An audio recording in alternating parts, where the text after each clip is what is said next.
तो गाइस आज हम बात करेंगे मैनेजर किम के चैप्टर नंबर 112 के बारे में। और आज की वीडियो की शुरुआत में हम देखते हैं मैनेजर किम कॉल पे टॉम ली से बात कर रहे होते हैं। टॉम अभी लड़कियों के साथ फुल अय्याशियां कर रहा होता है और मैनेजर किम कहते हैं, सर मैं आपसे कुछ पूछना चाहता हूँ, क्या आप क्रिप्टो करेंसी के थ्रू पैसा कमाने में इंटरेस्टेड हो? और मैनेजर किम टॉम से ये बात जानबूझ के पूछ रहे होते हैं क्योंकि टॉम पैसा कमाने में हमेशा ही इंटरेस्टेड रहता है। टॉम कहता है, वो अचानक से तुमने ऐसी बात करी, मैंने तो सोचा नहीं था। मैनेजर किम कहते हैं, वेल मेरे हाथ एक छोटी सी जानकारी लगी है और इस जानकारी की मदद से आप 100 बिलियन वॉन कमा सकते हो। ये सारा का सारा ब्लैक मनी है, क्या आप इसको कमाने में इंटरेस्टेड हो? और चलते चलते मैनेजर किम उन गैंगस्टर्स के सामने भी पहुंच चुके होते हैं जो कि काफी देर से मैनेजर किम लोगों का पीछा कर रहे थे और पीछा करते करते यहाँ होटल तक आ गए थे। मैनेजर किम अभी इनके सामने खड़े होते हैं और टॉम कहता है, क्या 100 बिलियन वॉन? अभी टॉम और मैनेजर किम की बात चल ही रही होती है, लेकिन इतने में ही एक गैंगस्टर मैनेजर किम की तरफ बढ़ता हुआ आता है और कहता है, बुढ़े तुझे ढूंढ लिया, अच्छा हुआ तो खुद यहाँ पे आ गया, हमारा समय बच गया। अभी मैनेजर किम को 4 गैंगस्टर्स ने घेर लिया होता है और इनमें से एक बंदा अपने साथ के बंदे को कहता है, बॉस संभल के,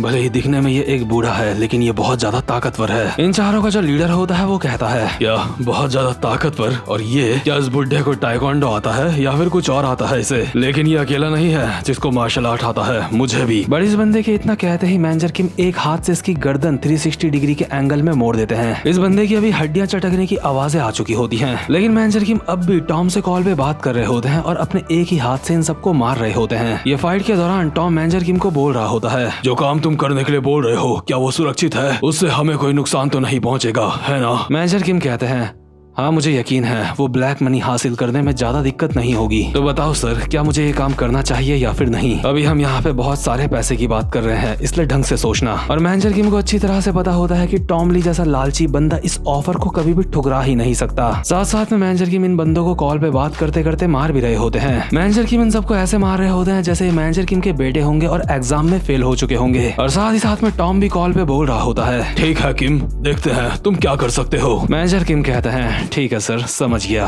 और एक बंदे का सर पकड़ के उसको जमीन में दे मारते हैं। अभी यहाँ पे लगभग मैनेजर किम ने सारे के सारे गैंगस्टर्स को निपटा दिया होता है, बट उन चारों गैंगस्टर्स में से सिर्फ एक बंदा बचा होता है जिसके हाथ में अभी चाकू होता है। और ये वही बंदा होता है जिसको मैनेजर किम ने पहले भी छोड़ दिया था। इस बंदे के हाथ में चाकू तो होता है लेकिन इसके अंदर हिम्मत बिल्कुल भी नहीं होती। और मैनेजर किम हल्का सा इसकी तरफ देख के कहते हैं, मुझे लगता है अब तक तो तुझे समझ आ ही गया होगा कि यहाँ पे क्या चल रहा है, इसलिए बकना शुरू कर, आखिर तेरी कंपनी काम क्या करती है। ये छपरी गैंगस्टर अभी काफी ज्यादा डरा हुआ होता है, लेकिन उसके बावजूद भी ये कहता है कि क्या तू तो ऐसे बोल रहा है जैसे मैं तुझे बता ही दूंगा, तू मुझसे जानकारी निकलवाना चाहता है? हाँ। लेकिन इतने में ही मैनेजर किम इस बंदे का मुंह पकड़ के पिचकाने लगते हैं और कहते हैं, अबे ओए ढक्कन, मैं तुझे जिंदा इसलिए नहीं छोड़ रहा हूँ कि मुझे तेरी चिंता है, मैं बस तुझे जिंदा इसलिए छोड़ रहा हूँ क्योंकि मैं तुझे बस मारना नहीं चाहता, मेरा मन नहीं है। और ये सारी चीजें होटल के अंदर औरत होती है सब कुछ देख रही होती है। और जैसा कि आपको याद होगा मैनेजर किम इसी औरत को बचाने के चक्कर में इस लफड़े में पड़े हैं। मैनेजर किम ने इस बंदे का मुंह अभी इतनी तेज से पिचका दिया होता है जिस वजह से इसकी हालत खराब हो जाती है और ये जमीन में रेंगता हुआ तड़प रहा होता है और चिल्ला रहा होता है। मैनेजर किम इसके सामने आके बैठते हैं और कहते हैं, मैं दोबारा से नहीं बोलूंगा, इसलिए बकना शुरू कर, मुझे बता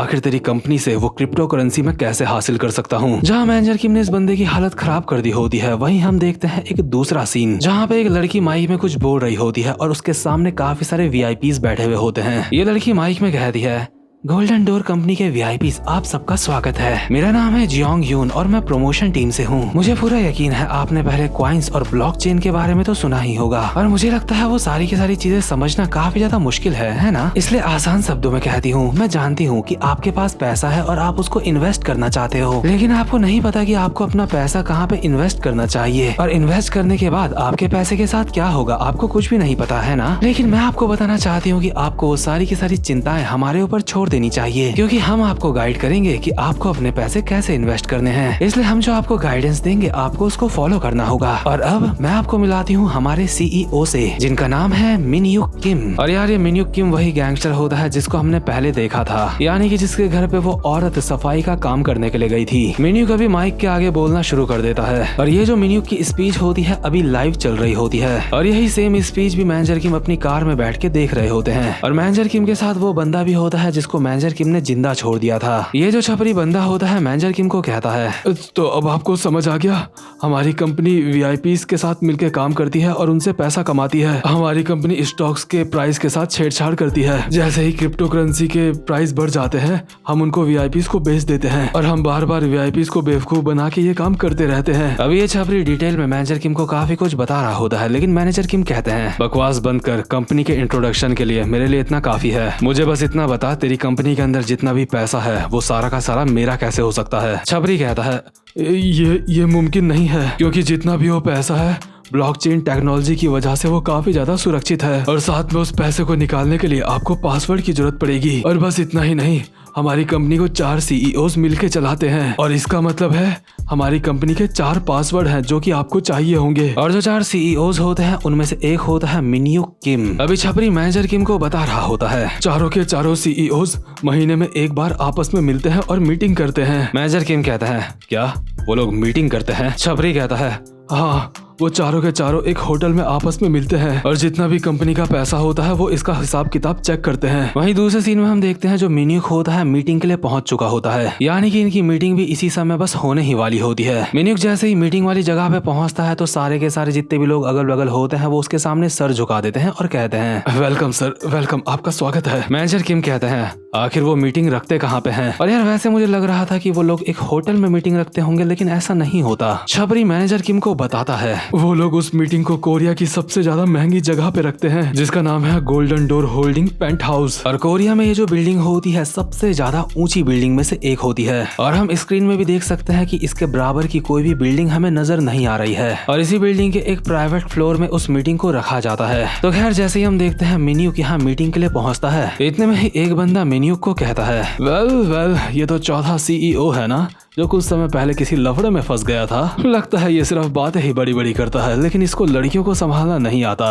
और ये जो बंदा होता है ये भी 4 सीईओ में से एक सीईओ होता है जिसका नाम होता है यूशियोंग शिन। और क्योंकि ये एक सीईओ है इसका मतलब ये भी काफी ज्यादा इंपॉर्टेंट बंदा होता है और साथ ही साथ में ये एक नंबर का हरामी टाइप का बंदा भी लग रहा होता है। अभी ये एक कुकी खाते हुए मिन्यूक को कहता है, तू एक लड़की को संभाल नहीं पाया, हाँ? लेकिन अगर मैं तेरी जगह होता मैं तो उसके साथ बेड में मजे करते करते ही उसे जान से मार देता। वैसे भी हम लड़कियों से प्यार व्यार नहीं करते है ना? और इसकी बातों से ऐसा लग रहा होता है जैसे ये जिस्म का भूखा है। यूशियोंग मिन्यूक को कहता है, मिन्यूक तुझे कभी हमारे क्लब में आना चाहिए, मैं तुझे वहाँ पे बताऊंगा कि अच्छी तरीके से मजे कैसे किए जाते हैं। मिन्यूक यूशियोंग को कहता है, तू हर बार की तरह बहुत ज्यादा बेशरम है, मैं यहाँ पे अपना समय बर्बाद करने के लिए नहीं आया हूँ, इसलिए जा और बाकी के 2 सीईओ को बुला के लेके आ, हमें जल्दी से हमारी मीटिंग को स्टार्ट करना होगा। और वहीं दूसरे सीन में जो छपरी होता है वो मैनेजर किम को ये सारी की सारी बातें बता देता है, यानी कि उनकी कंपनी का पूरा सीन क्या है। छपरी मैनेजर किम को कहता है, तो क्या अब आपको समझ आ गया है? आप एक ऐसा काम करने की कोशिश कर रहे हो जो बिल्कुल नामुमकिन है। आखिर आप ये नामुमकिन काम कैसे कर पाओगे? आखिर वो सारा का सारा पैसा आप कैसे निकालोगे? लेकिन मैनेजर किम का इसकी बातों के ऊपर ध्यान नहीं होता और कहते हैं, तो कुल मिला के बात यह है, जो वो 4 पासवर्ड हैं उनके बिना मैं कुछ भी नहीं कर सकता, है ना? क्योंकि ऑब्वियसली 4 सीईओज हैं तो 4 पासवर्ड हैं, तो इसका मतलब यह है कि अगर मुझे वो चारों पासवर्ड मिल जाए तो मैं वो पैसे निकाल सकता हूँ। अभी छपरी काफी ज्यादा हैरान होता है क्योंकि मैनेजर किम ऐसी बात बोल रहे होते हैं जो छपरी सोच भी नहीं सकता, क्योंकि छपरी के लिए ये काम बहुत ही ज्यादा मुश्किल होता है, लगभग नामुमकिन होता है। इसलिए छपरी कहता है,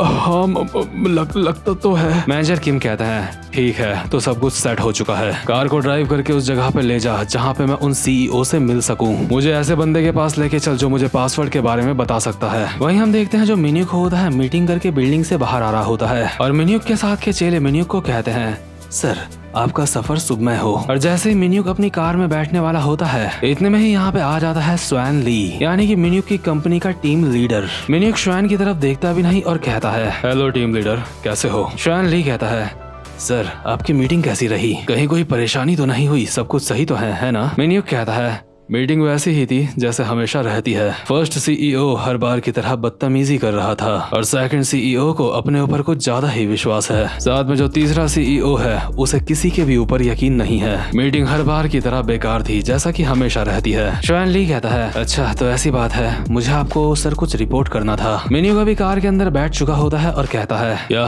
कुछ रिपोर्ट करना था? क्या तुम उस साफ सफाई करने वाली औरत की बात कर रहे हो? और क्योंकि उस औरत को मैनेजर किम ने बचा लिया होता है इसलिए शॉन ली कहता है, जी सर, मुझे चिंता है कि। इतने में ही मुनियुक बीच में बोल पड़ता है और कहता है, मुझे सिर्फ अच्छे नतीजे चाहिए और कुछ भी नहीं। तुझे ये बात अच्छी तरह से पता होनी चाहिए। मैं आज इतना ज्यादा कामयाब हूँ, इसकी वजह यह है कि मैं छोटी छोटी चीजों से डिस्ट्रैक्ट कभी भी नहीं होता। टीम लीडर ली, मैं काफी ज्यादा बिजी रहता हूँ, ये बात तुझे अच्छी तरह से पता है, इसलिए जो भी मामला है मैं वो तेरे ऊपर छोड़ता हूँ। और मुनियुक बिना श्वानली की बात सुने यहाँ से कार को भगा देता है और जाते जाते उसने श्वानली को यह भी कहा होता है, अगली बार जब तू मुझसे मिलेगा तो मुझे बताइयो कि तू कामयाब हो चुका है जो भी तू कर रहा था, और कामयाब होने के लिए तुझे जो भी करना पड़े वो करियो। बट श्वानली चोमू को तब तक ये भी नहीं पता चला होता है कि मैनेजर किम ने उसके पीछे एक ट्रैकर लगा रखा है। इसके बाद सीन शिफ्ट होता है और हम देखते हैं एक क्लब का सीन जिसका नाम होता है द फर्स्ट, और ये क्लब होता है यूशोंग सिन का, यानी कि वही बंदा जो एक सीईओ है। और इस क्लब के बाहर अभी पहुंच चुके होते हैं मैनेजर किम एक छपरी के साथ। छपरी मैनेजर किम को यहाँ पे लेके आता है और कहता है, बस एक यही जगह है जिसके बारे में मैं जानता हूँ, ये जगह हमारे पहले सीईओ की है, लेकिन आपको पहले ही बता दूं आपको अंदर जाने में यहाँ पे थोड़ी सी दिक्कतें आ सकती हैं। लेकिन मैनेजर किम पहले ही आगे बढ़ चुके होते हैं और कहते हैं, मुझे परवाह नहीं है, वो सीईओ यहाँ अंदर ही है ना? ठीक है, अगर ऐसी बात है तो फिर मैं अंदर जा रहा हूँ। लेकिन जैसे ही मैनेजर किम अंदर जा रहे होते हैं, बाहर पे जो गार्ड्स होते हैं वो मैनेजर किम को रोक लेते हैं, और ये गार्ड्स काफी ज्यादा हट्टे कट्टे होते हैं और लंबे चौड़े होते हैं। ये गार्ड्स मैनेजर किम को देख के बोल रहे होते हैं, सॉरी सर, लेकिन ये जगह आम लोगों के लिए नहीं है, यहाँ पे सिर्फ उन्हीं लोगों को एंट्री दी जाती है जिनको इनवाइट किया जाता है, या फिर किसी बाहर देश के लोगों को। मैनेजर किम कहते हैं, हाँ मैं भी इस देश का नहीं हूँ, मैं नॉर्थ कोरिया का हूँ। गार्ड कहता है, लेकिन सर फिर भी आप अंदर नहीं जा सकते, प्लीज यहाँ से वापस चले जाओ। और मैनेजर किम को अभी उस पल का याद आ रहा होता है जिस वक्त मैनेजर किम की बात टॉम ली से हो रही थी। उस वक्त टॉम ने मैनेजर किम को कॉल में कहा था, ठीक है मैनेजर किम, तुम आगे बढ़ो, तुम जो करना चाहते हो तुम वो करो, मुझे परवाह नहीं है वो क्रिप्टो करेंसी है या फिर क्या है, हमें बस पैसे चाहिए, सब कुछ बढ़िया है, तुम वो काम कर सकते हो, लेकिन तुम रूल्स जानते हो है ना? रूल ये है कि तुम्हें हंगामा खड़ा नहीं करना है। मैं नहीं जानता ये सब कुछ करने के पीछे तुम्हारा मकसद क्या है, लेकिन जो भी है मैं उसको जाने दे रहा हूँ। तुम बस मुझसे ये वादा करो कि तुम अपने गुस्से के ऊपर पूरी तरह से काबू रखोगे। मैं चाहता हूँ बाहर किसी को भी तुम्हारी ताकत के बारे में पता ना चले। और यही बातें याद करके मैनेजर किम प्रेजेंट मोमेंट में अपने मन में बोल रहे होते हैं, मुझे यहाँ पे फाइट नहीं करनी चाहिए, अगर मैं यहाँ पे फाइट करूंगा तो मामला खराब हो सकता है। इसलिए मैनेजर किम इन गार्ड्स को कहते हैं, ठीक है मैं समझ गया। और जैसे ही मैनेजर किम खुद से यहाँ से जाने वाले होते हैं, इतने में ही जो गार्ड होता है मैनेजर किम को हल्का सा धक्का देता है और कहता है, मैंने कहा यहाँ से वापस चला जा, क्या तू बहरा है? यहाँ पे इतनी देर से खड़ा क्यों है? यहाँ से दफा हो जा, हम नहीं चाहते तू जैसा बूढ़ा हमारे क्लब के बाहर खड़ा रहे और हमारे क्लब का नाम खराब हो, दफा हो जा यहाँ से। और जो छपरी होता है वो भी ये सब कुछ देख रहा होता है, इसलिए डर के मारे वो अपने मन में बोल रहा होता है, नहीं नहीं गधों, रुक जाओ, तुम मर सकते हो, वो इंसान सच में बहुत ज्यादा खतरनाक है, वो तुम्हारी जान ले सकता है। लेकिन मैनेजर किम ने यार टॉम से वादा करा था कि वो कोई भी हंगामा खड़ा नहीं करेंगे, इसलिए मैनेजर किम इतना ज्यादा अपमान होने के बावजूद भी यहाँ से चुपचाप से जा रहे होते हैं। बट इतने में ही एक गार्ड मैनेजर किम की टांग में लात मार के मैनेजर किम को गिरा देता है जमीन में और कहता है, यहाँ से जल्दी दफा हो जा, नहीं तो हर 3 सेकंड में तेरे लातें पड़ती रहेंगी। तुझे बता दूं हमें ऐसा करना अलाउड है, हाँ इसलिए यहाँ से दफा हो जा। मैं सिर्फ 3 तक गिनूंगा, 3 2 1।